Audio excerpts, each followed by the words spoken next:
안녕하십니까, 철우입니다. 자, 어제는 제가 방송을 못했네요. 자, 어제 그, 저기 뭐죠, 수능이었잖아요. 2022학년도라 그러죠, 보통 2022학년도 수능 시험이 있었던 날입니다. 제 딸아이, 둘째 딸아이도 시험을 보러 갔었고요. 그리고 어저께는 뭐 유난히 좀 제가 좀 피곤한 날이었습니다. 전날 뭐 딸내미 때문에 잠도 잘 못 자기도 하고 그래서 그런지 너무 피곤하더라고요. 그리고 어저께 오랜만에 좀 장중에 좀 매매를 좀 많이 했더니 좀 많이 피곤하더라고요. 그래서 뭐 부득이하게 저녁도 같이 먹어야 되고 뭐 그러다 보니까 장중에는 녹화할 시간도 없었고 그래서 부득이하게 방송을 아무 방송도 못했습니다. 자, 오늘 코인 방송 녹화를 시작하도록 하겠습니다. 자, 뭐 하여튼 어제 뭐 코인이 밤 동안 또 많이 그 비트코인이 폭락하는 바람에 종목별로 변동성이 좀 크게 나타나고 있는데요. 일단 흐름 보면서 이야기해 보도록 하겠습니다. 네, 잠시만요.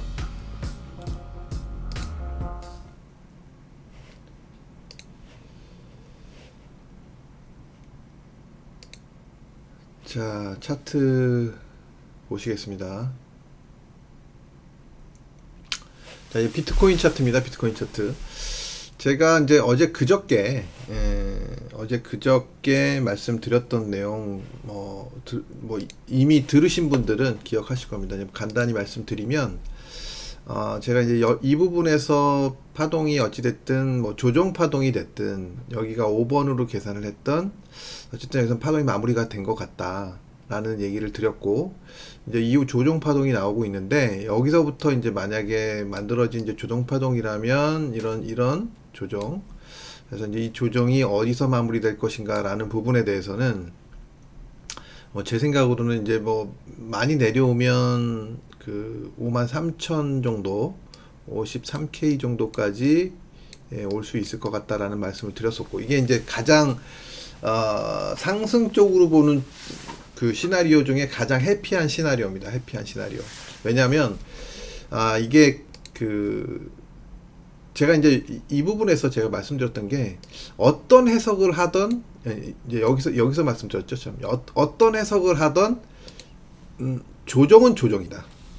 조정은 무조건 조정인데 어떤 해석을 하던 이제 여기 내려올 때 말씀드리니까 요게 깨지면서 어떤 해석을 하던 조정은 조정인데 과연 어떤 조정일 것이냐에 대해서는 사실 저도 확신을 못 하겠다.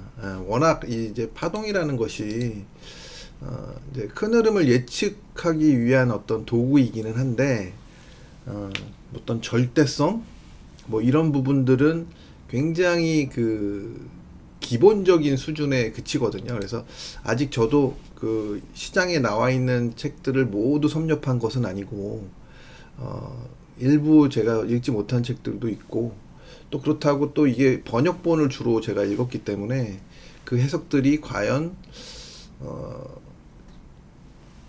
번역본이 아닌 원본 책자들의 어떤 그 해석을 올바로 이해하고 했을 것이냐에 대해서도 의문을 가질 수 있는 부분이거든요. 어찌됐든 그래서 지금 현재로서는 파동 이론에 입각해서 하던 뭐 추세 이론에서 입각하던 어쨌든 조정은 조정이었고 지금 시장은 꺾이고 있고 이제 또 이제 전저점을 깨고 이제 반등을 살짝 주고 있는데요. 이 반등이 이제 만약에 이제 긍정적으로 해석하면 여기를 뚫어내야 돼요. 일단 뚫어내야 되고 뚫어낸 다음에도 사실은 뭐 올라간다는 보장은 없습니다. 어떤 모양새를 그리냐에 따라서 이제 좀 다르다고 생각이 들고요. 죄송합니다.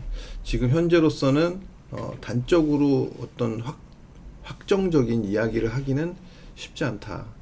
다만 지금 이제 주요 박스 트렌드가 이제 깨졌고 좀 추가 하락을 했고 전저점을 깼기 때문에 일단은 53,000까지는 열어놓고 대응하는 것이 좋을 것 같다. 이제 이 자리가 깨지게 되면 이제 또 이제 큰 문제가 생길 수는 있어요. 그래서 일단 일단 전체적인 흐름은 하락 쪽에 무게를 두고 그리고 또 시세도 꽤 낮고 하락 쪽에 무게를 두고 대응하는 것이 좋을 것 같다. 그리고 이제 큰 흐름에 대해서 제가 뭐 다른 시나리오 요거는 이제 가장 뭐 어쨌든 긍정적인 시나리오, 조정 중에 가장 긍정적인 시나리오라고 볼 수 있었던 부분이었으니까 이 부분에 대해서는 뭐 어떤 궁금하신 분들은 이전 영상을 보시면 아마 좀 나와 있을 겁니다. 그래서 만약에 이제 시장이 이제 뭐 여기를 오든 안 오든 뭐 저희가 여기까지 열려 있다라는 것이지 여기에 반드시 온다는 것은 아니에요. 그래서 만약에 이제 여기까지 내려온다고 하더라도 사실은 또 올라갈 수도 있어요. 올라갈 수도 있는데 이렇게 급등은 아니겠지만 올라갈 수도 있는데 사실 굉장히 이제 어떤 한 가지 이론만 가지고 단순히 얘기할 수 없다라는 겁니다. 그래서 여러 가지 생각들을 지금 많이 하고 있고요. 많이 하고 있고 지금 전체적인 흐름은 여전히 이제 상승 트렌드 안에서 형성이 되고 있기 때문에 과연 이제 전에 제가 이제 반등이라고 생각했었던 여기서 이제 파동이 사실은 저는 비파가 마무리됐다라고 생각했었던 자리인데 이 자리를 이제 깨고 내려오느냐 아니면 이 위에서 저점이 형성되고 다시 반등을 주느냐 뭐 이런 어떤 흐름을 좀 어느 정도는 확인한 후에 좀 새로운 생각을 해봐야 되겠다 라는 생각입니다. 지금 현재로서는 그럴 수밖에 없을 것 같다. 자, 일단 비트코인은 지금 현재로서는 반등은 보이고 있는데 파동상으로는 아직 이게 하락이 끝난 것 같지는 않다. 하락이 끝난 것 같지는 않다는 생각입니다. 기본적으로. 그래서 일단 좀 더 하락할 여지를 두고 대응을 하는 것이 좋을 것 같습니다. 자, 이더리움 보겠습니다. 이더리움. 자, 이더리움은 뭐 상대적으로 사실 지금 하락폭이 그렇게 깊지는 않은 모습입니다. 뭐 그럴 수밖에 없는 것이 사실은 여기서는 뭐 일단 깨졌기 때문에 이 라인을 깼기 때문에 무너진 거는 맞고 반등을 줬고 제가 이제 이 자리에서 무조건 팔았어야 된다라는 얘기를 했었죠. 팔아야 된다라는 얘기. 뭐 두 번의 기회를 줬어요. 제가 얘기했던 자리에서 그 반등을 빠르게 줬었고 요 자리 내려왔다가 빠르게 줬었고 그 다음에 내려오고 있는 와중에 제가 이제 이거는 팔았어야 됐다라고 얘기했었는데 그 이후로 저점을 깼었지만 다시 올라오면서 기회를 줬었어요. 그래서 만약에 이제 제가 여기서 줍줍한 분들은 여기서는 무조건 팔아야 된다라는 얘기를 했었던 것처럼 이후에로 이제 좀 이후에 지금 그 신저가가 나오고 반등이 나오고 있는데 이제 상대적으로 이더리움이 제가 생각했을 때 이제 그러니까 하락폭이 깊지 않고 이렇게 이제 반등이 같이 나오고 있는 이유는 제 판단에서는 요 라인이 이제 좀 버티고 있기 때문에 근접했기 때문에 상대적으로는 강한 모습이 나타나고 있는 게 아닐까 이런 생각을 해보고 있습니다. 그래서 어쨌든 이더리움이 됐든 뭐가 됐든 그리고 이제 이더리움 같은 경우에 보시면 이제 요 전고점 뭐 이제 이 고점을 기준으로 하면 더 약한 거죠. 어떻게 보면 이제 비트코인은 이제 이 고점 아직 터치 안 했으니까 이게 53K 라인이잖아요. 53K. 53K 라인이기 때문에 여기를 건드렸기 때문에 좀 이제 상대적으로는 이더리움이 약해 보이는다고 볼 수도 있어요. 근데 이제 이때 이더리움이 셌던 거지 지금 약한 것은 아니라고 생각을 해요. 이때 셌던 거라고 보여지거든요. 저는. 왜냐면 이때 비트코인이 53,000을 갈 때 이 정도로 세게 올라가지는 않았었던 것 같아요. 그러니까 51,000 정도? 대략 제 기억으로는 51,000, 51K 갔다가 53K 정도 갔는데 지금 이더리움 같은 경우에 지금 3,000불에서 여기가 한 4,000불 가까이 되니까 4,000불 정도 되니까 훨씬 더 많이 올라간 거죠. 훨씬 더. 자, 어쨌든 지금 현재 흐름은 이런 모습이다. 그래서 이더리움은 일단 전고점도 사실 살짝 건드렸고, 예, 요 추세에 대한 지지를 받으면서 반등을 주고 있다라는 생각이고, 반등이 나올 수 있어요. 근데 반등이 나왔다고도 비트코인도 마찬가지지만, 제가 생각했을 때 반등이 나온다 하더라도 계속적으로 상승 흐름으로 이제 계속 이어질 가능성은 그렇게 높지 않다, 높지 않게 보고 있다, 라고 말씀드릴 수 있을 것 같아요. 이더리움은 일단 요 하단 추세선, 약간 요 하단 추세선 라인 가격으로 보면 한 3,880불 정도? 예. 3,800 불대 중후반. 네. 거기를 중요한 자리로 봐야 될 것 같다라는 생각입니다. 자, 그리고 XRP, 리플입니다. 리플. 자, 리플의 흐름을 보면 일단 반등이 세게 나왔었어요. 어제. 반등이 세게 나왔었는데, 저는 뭐 그 전에 정리를 해가지고 사실 이게 매도를 칠라 했었는데, 제가 뭐 어제는 좀 바빴기 때문에 매도를 뭐 못했어요. 신경을 많이 못 썼어요, 코인에. 그래서 반등을 줬다가 지금 강하게 깨고 내려오는 흐름. 이더리움이래. 리플도 마찬가지로 지금 추세, 하단 추세에 근접했기 때문에, 이 하단 추세가 깨지면 이제 뭐 좀 상당한 폭락세를 보일 수 있지만, 그렇지 않는다면 이제 좀 그 하방 경직을 보이면서 좀 새로운 흐름을 만들어 가지 않을까, 그렇게 판단을 하고 있습니다. 그래서 이 하단이 깨지면 뭐 굉장히 안 좋게 봐야 되겠지만, 하단이 안 깨지고 뭐 좀 힘을 만들어서 반등의 어떤 흐름을 가질 수 있는 정도의 모습이 나온다면, 또 매수를 한번 해볼 수 있는 자리가 올 수도 있을 것 같습니다. 근데 현재로서는 그렇게 좋은 모습은 아니다. 그래서 시간이 좀 필요할 것 같다, 라는 생각입니다. 어저께 여기서 딱 제가 생각했던 매도 자리에 거의 근처에 오긴 했는데, 좀 아쉬움이 있긴 합니다. 아쉬움이.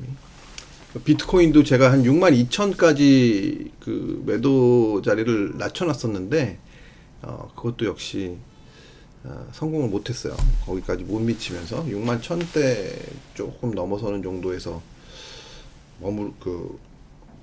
반등이 멈추더라고요.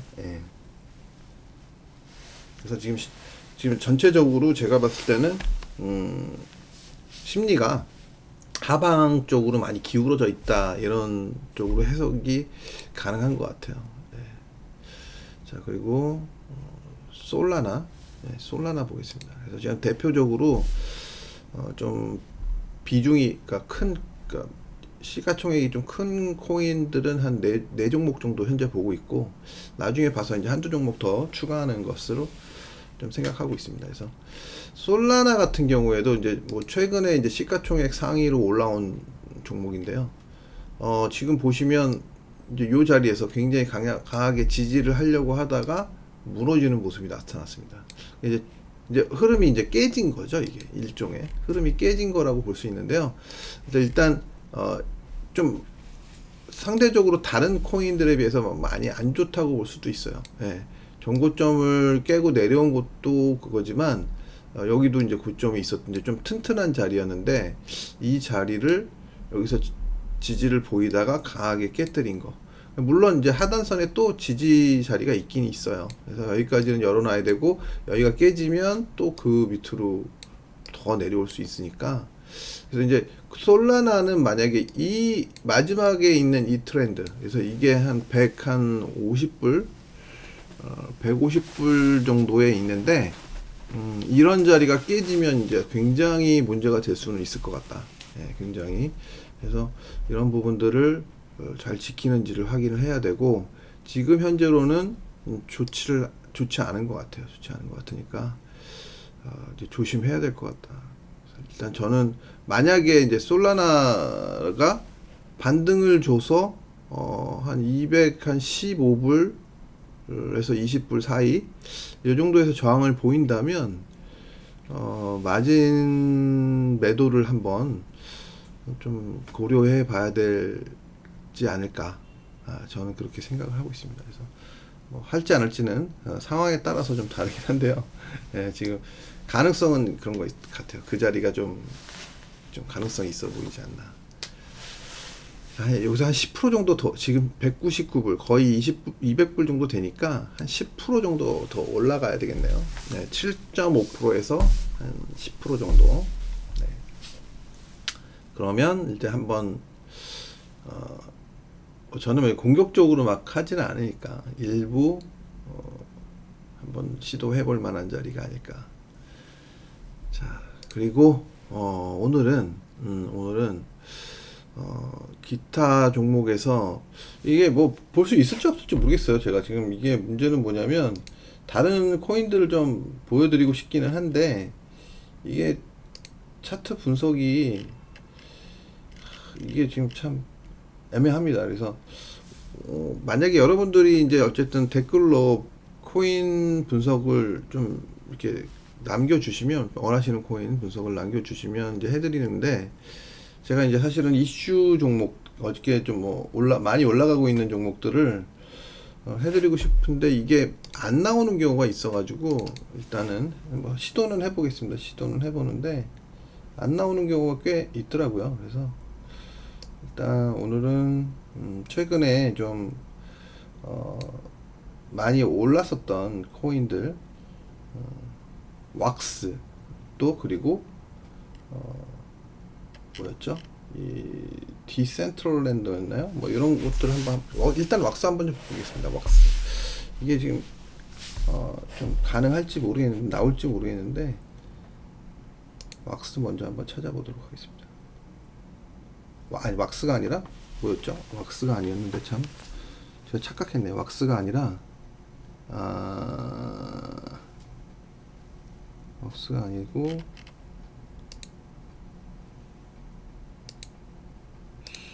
뭐였더라? 잠깐만요.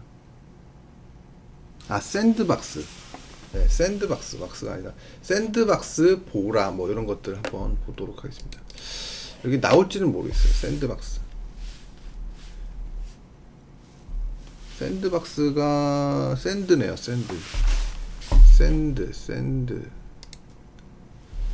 샌드는 있네요. 샌드. 그죠? 네. 한번 보도록 하겠습니다. 자, 이게 이제 제가 사실 그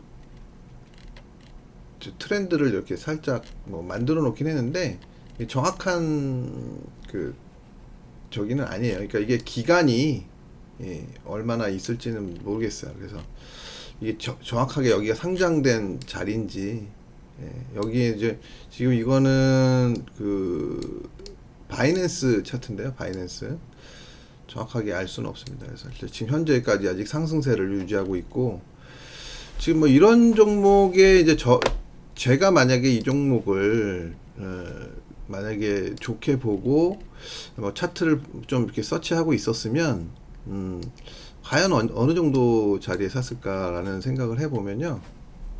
저는 이제 많이 오르면 잘 안 사요. 이렇게 오른 자리에서도 시그널이 나오긴 나오지만 여기서 나온 거거든요. 이런 자리에서는 잘 안 삽니다. 이런 데서는 잘 안 사고요. 뭐 살 수 있는 자리는 분명해요. 이런 자리가 굉장히 좀 그래도 확률 높은 매수 자리가 분명한데 저는 이제 그런 자리에서는 잘 안 하고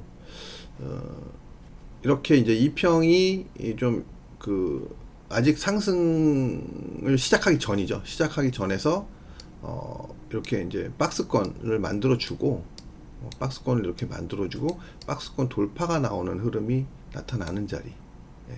뭐 여기 빨리 잡으면 여기서 잡는 게 맞는 거고요. 저는 주로 이런 자리에서 많이 잡고 뭐 좀 늦게 잡으면 이제 이런 자리에서 잡는다고 볼 수 있어요. 그래서 저는 주로 현물은 좀 빨리 잡는 편이고 현물은 좀 빨리 잡는 편이고 선물은 조금 늦게 잡는 편이에요. 그러니까 마진 거래를 할 때는 조금 늦게 잡는 편이에요. 그래서 만약에 이 종목은 제가 잡았다면 뭐 이런 정도 자리 그리고 마진은 뭐 이런 정도 자리에서 잡았을 것 같아요. 그래서 이제 모양이 워낙 제가 이제 좋아하는 어떤 그런 스타일의 차트이기 때문에 좀 아쉬움이 많더라고요. 저 이제 한동안 신경을 안 썼는데 코인 그 마진 거래만 하느라고 신경 안 썼는데, 그래서 이렇게 좀 좋은 애들이 있었다라는 거. 예.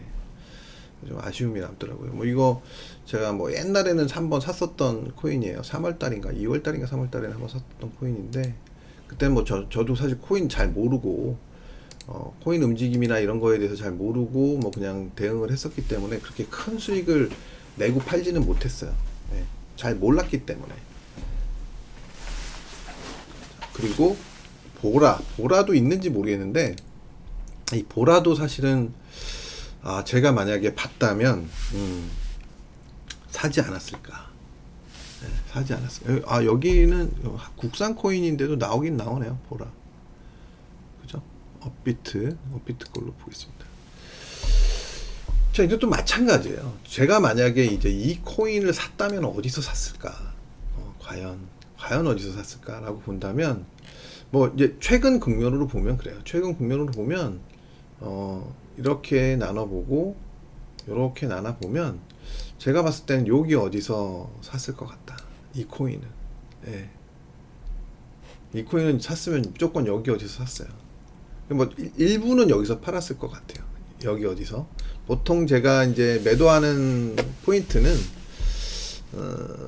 뭐 좀 싼 코인, 예, 저가 코인은 뭐 일단 한 더블 정도 나면, 그리고 이제 정고점이 보이는 자리라든가 그러니까 정고점이 보이는 자리면 무조건 거기다가는 절반은 무조건 때려요. 가격이 얼마간에 엔간해서 아주 가깝지 않으면.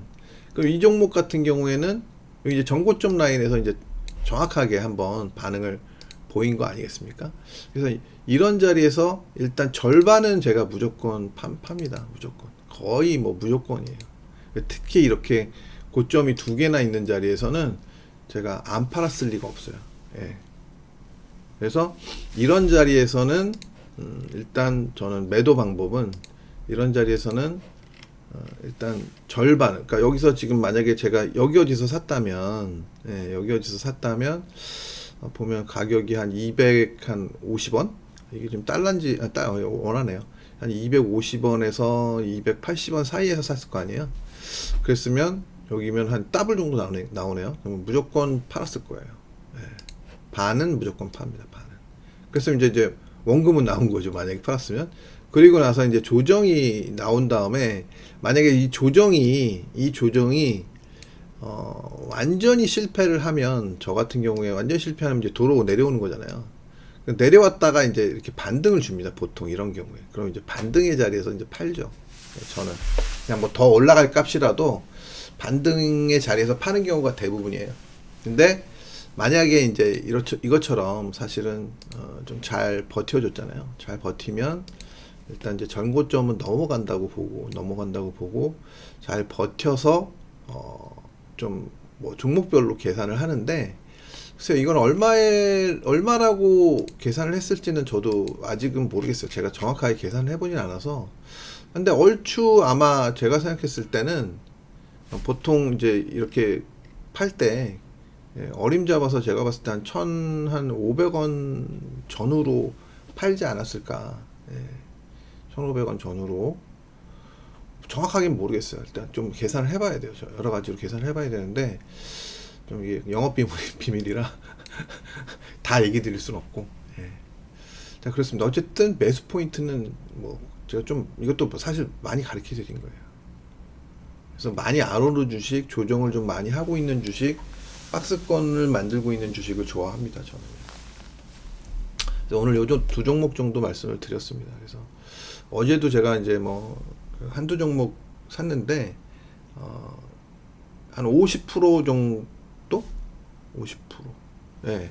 대략 50%는 아니구나. 한 40% 정도 상승을 보이다가 오늘 코인들이 막 그 비트코인이 빠지면서 막 하니까 일부만 팔렸어요. 일부만 팔렸는데, 이제 정고점 부근에 걸어놓은 게 사실은 좀 어저께는 보수적으로 봤던 이유가 시장이 사실 안 좋다고 봤기 때문에 제가 보수적으로 좀 낮게 걸어놓은 경향이 있었거든요. 일부를.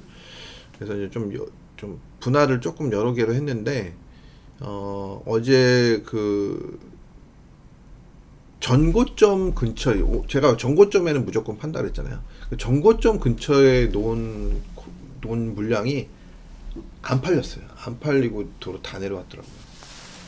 그래서 좀 목표가 이렇게 높은 주식은 아니었는데, 상대적으로 그러니까 코인은 아니었는데 그렇게 내려왔고, 그리고 이제 그나마 이제 목표 낮춰서 일부를 좀 더 밑에서 팔았던 게, 그래도 이제 지금 어느 정도 그래도 도로 다 내려왔지만 심리적으로 조금 다행스러운 일이 아닐까. 뭐 그렇게 뭐 저는 많이 하지는 않습니다만, 예, 많이는 안 해요 저는요. 예.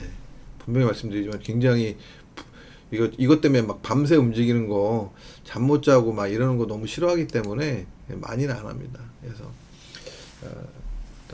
일단 어찌 됐든, 예. 그래서 지금 일단 장 상황이 이렇게 썩 녹록치는 않은 것 같다. 추가 하락 가능성도 생각을 안 할 수가 없기 때문에, 안 할 수가 없기 때문에 조심하시는 게 좋을 것 같습니다. 전체적으로 일부 코인들이 흐름이 좋은 것은 사실인데, 전체적으로 좋지 않아요. 전체적으로. 하여튼 뭐 그렇습니다. 그래서 비트코인도 추가 하락 가능성이 앞으로도 대략 한 7% 정도, 한 4,000불 정도는 추가 하락 가능성이 있기 때문에 조심하시는 게 좋겠다라는 생각입니다. 그래서 일단 잘들 매매하시고요. 좀 그 회원 수도 전혀 안 늘고, 저는 이 구독자 수, 회원 수라기보다는 구독자 수도 전혀 안 늘고, 그래서 전 좀 많이 고민을 하고 있습니다. 솔직히 많은 고민을 하고 있는데요. 그래도 여러분들이 좀 조금만 도와주시면 좀 더 좋은 콘텐츠로 좀 힘내서 할 수 있지 않을까. 이게 뭐 듣는 사람이 많아야 좀 더 신경이 쓰이고 또 재미도 있고 그렇지 않겠습니까? 그래서 소문 좀 부탁드리겠습니다. 뭐 들으시는 분들도 사실 뭐 이런 말씀 드리긴 뭐하지만, 좋아요도 아직 뭐 누르는 횟수가 많지 않더라고요. 그래서 좀 더 여러분들이 호응을 좀 해주시면 좀 더 제가 힘내서 방송을 할 수 있지 않을까 싶네요. 자, 어쨌든 오늘 여기까지 하고 방송을 마무리하도록 하겠습니다. 조심하시고요. 또 다음 방송 때까지 좀 매매 잘 하고 좋은 기쁜 좀 좋은 마음으로 다시 뵐 수 있기를 바라겠습니다. 감사합니다.